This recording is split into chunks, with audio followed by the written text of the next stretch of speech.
like to tell you a story about how role models have brought goodness and success into my life, and some of the ways that you may want to consider using role models to learn, to grow, to be more successful.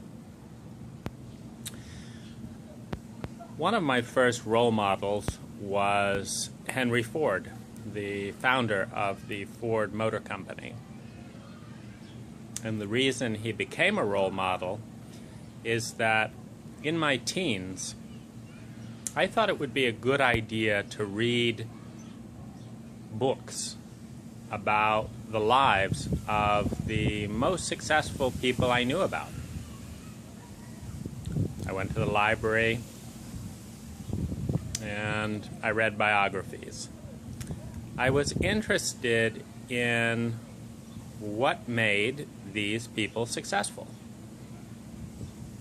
And along the way, I learned little bits that I was able to apply in my own life. For example, Henry Ford did not finish high school. He was called in the papers an ignoramus, a term at the time, and he sued the newspapers for libel. And in the courtroom, he was again challenged that he was ignorant because he had not even finished lower school, let alone high school. He had left at around 8 years old, I believe. And this is what he said.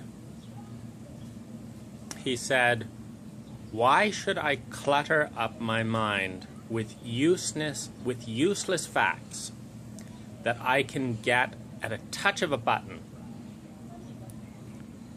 when what I really need in my business is to bring and synthesize information from various different specialists and make a good decision for Ford Motor Company?" He said, "I have at my fingertips 7 intercoms. If I call and press one button, the leading attorney comes in. If I press another button, a scientist or metal engineer comes in. And with this information, I'm able to make effective business decisions in cars." And he won the lawsuit. Well,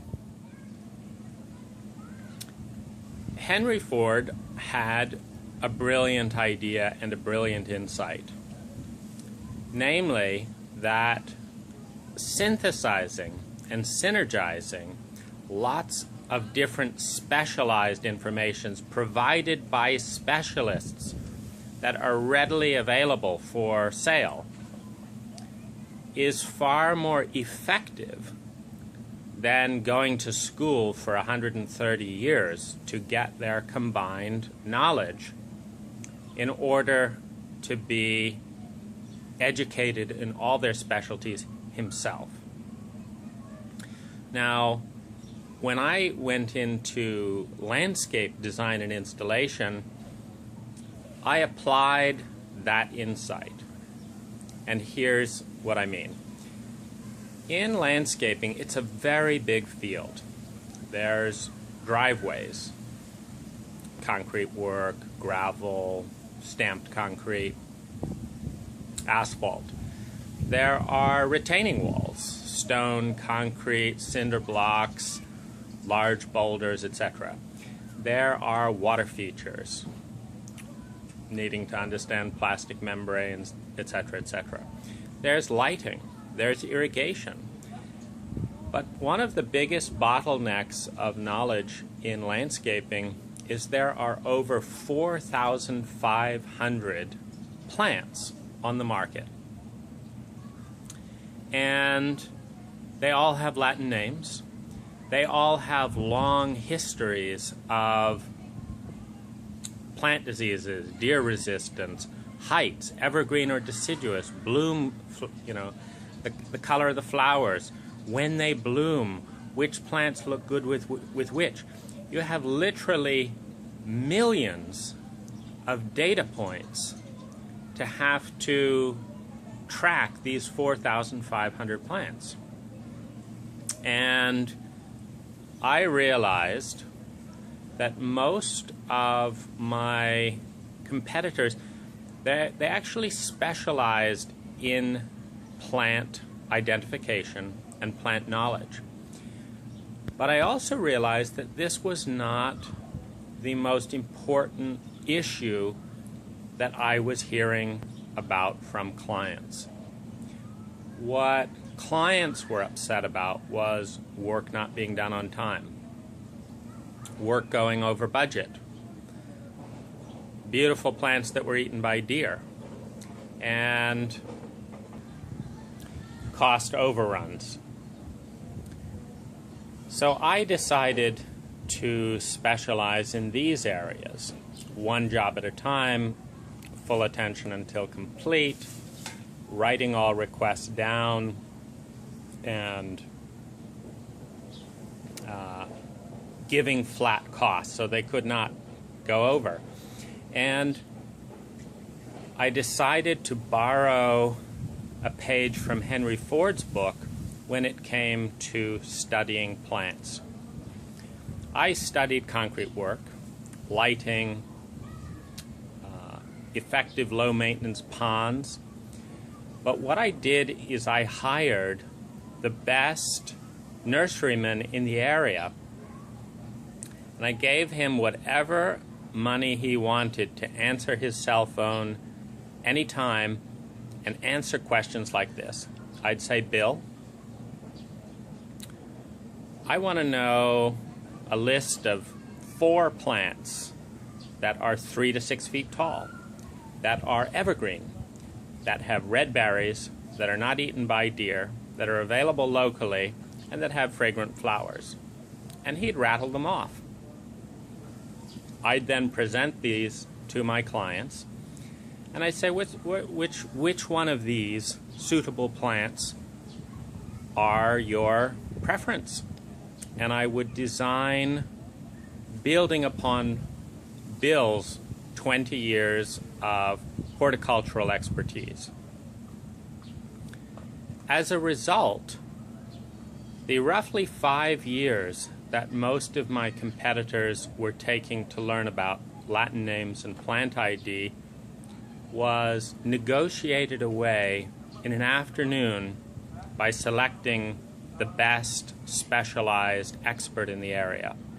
And here's how I used Henry Ford. When it came to Napoleon Hill and his book Think and Grow Rich, I learned about the way that he connected with some of the leaders and thoughts of his day. I learned about the power of mentoring. And I learned that successful people are often willing to be a mentor. And I have used that throughout my life. Just this morning, I've been having a dialogue with Jeff Bezos' secretary about creating a flow-through charity on Amazon, because if you haven't used Amazon's one-click service, it's quite revolutionary. I can buy something in an educated way in less than 10 seconds for a reasonable price as follows. Think, I'm running out of toothpaste, I'm running out of shampoo, need some dental floss. Think, I don't want to write it down on a list and have it be a chore item.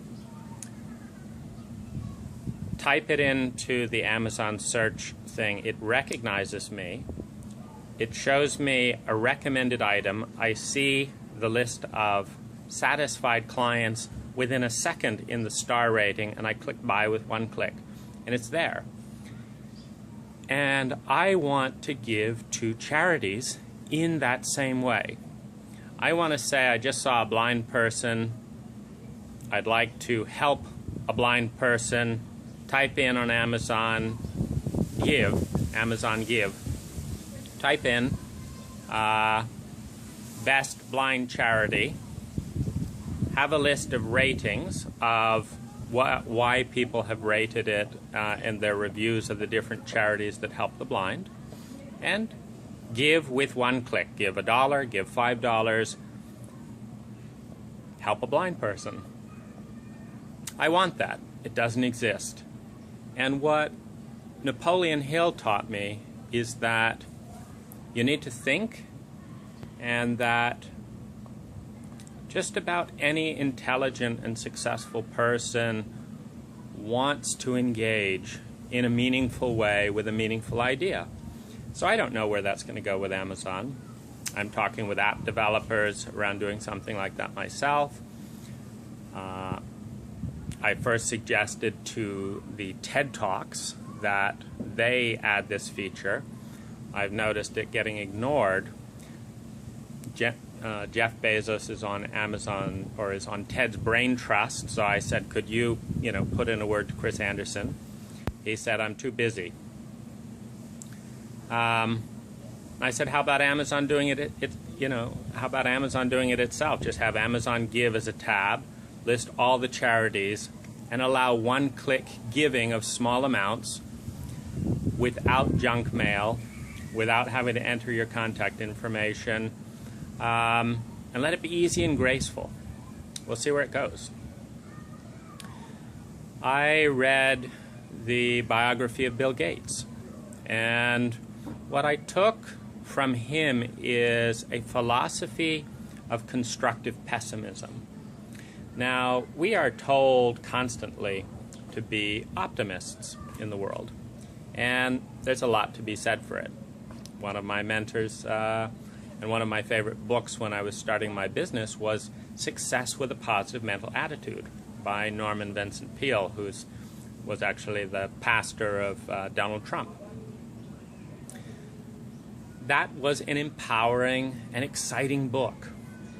But studies have shown that if you have to choose between an apathetic optimist, someone who is optimistic and thus uses their optimism to do less, i.e., things are going to be great so I don't have to do anything, and a constructive pessimist like Bill Gates, who is saying, wow, we're only the biggest software company in the world today. We could be wiped out in 3 years. We're a couple of moves away from being history. This is terrifying. We have got to have a meeting about this immediately. We've got to increase our cash reserves. A constructive pessimist who is worried and aware of all the things that go wrong and then works like hell to see that they don't is significantly more successful than an apathetic optimist. And studies have shown this. And I learned about constructive pessimism from Bill Gates. And I am a maniac on my job sites figuring out all the things that could go wrong. Excuse the helicopter overhead and all the hotel background noise. I'm a maniac when it comes to this rake is laying in the ground, and a client's going to step on it. It's going to hit them. This irrigation line is going to be chopped off with the lawnmower if we don't do something about it. What if kids riding by on their bikes drive on, ruin this bed? I'm always looking at all the things that could go wrong, and there are thousands of them. But I'm not using that to collapse. I'm using it to solve problems constantly. And so in that way, Gates became one of my role models. Let's wrap this idea up with a way that you can increase role models in effective education and response in your own life. 1, pick 3 people you admire. 3, read their detailed, unabridged biography. Now, if you're too impatient or can't read, get an Audible biography. Audible is a great gift, and as a little bit of an aside, the 450 Audible books that I have listened to in the past few years while eating, while cooking, while driving, while doing mindless work, while going on walks, 1 to 3 hours every day, have given me enormous insight and broadened my mind. But for you, pick the biographies of the 3 people you admire most. Second, analyze what allowed them to succeed. What are their strengths and what are their practices? 3 or 4, I forget. I've got all kinds of hotel noise going on. Pick 1 to 2 things that they do as something that you may want to consider doing and make a change. Finally, when you have a key decision, learn from what Napoleon Hill wrote about in Think and Grow Rich around mastermind alliances. And here's how it works with your 3 mentors. Look at the question. So in my case, I've got Henry Ford and Bill Gates and Napoleon Hill. So look at these 3 mentors and say, what would Bill Gates do in this situation? What would Henry Ford do in this situation? What would Napoleon Hill do in this situation? And write down and consider, have a consultation. This is not about you being just like them. For example, I take 6 months of the year off and I like to travel and write. That's not Bill Gates. It's not Henry Ford. It's a little bit of Napoleon Hill. That's me. But when I run my company, and at different points in my life, I borrow from each of my mentors. Let your mentors teach you how to make better decisions, and learn from people who are great in your areas. For example, I didn't learn from any of those mentors about taking vacations. I learned from a passionate pursuit of emotion and personal value of deepening relationships. You want to pick mentors that are strong in the areas that you want to grow. Thanks for watching, and I would love to hear a story in a YouTube video. If you want to respond about something that you've done that's worked out well with a mentor, I'll link it and connect it to this so that this thread of thought, as it's coming into form, can grow and inspire more people. Thank you.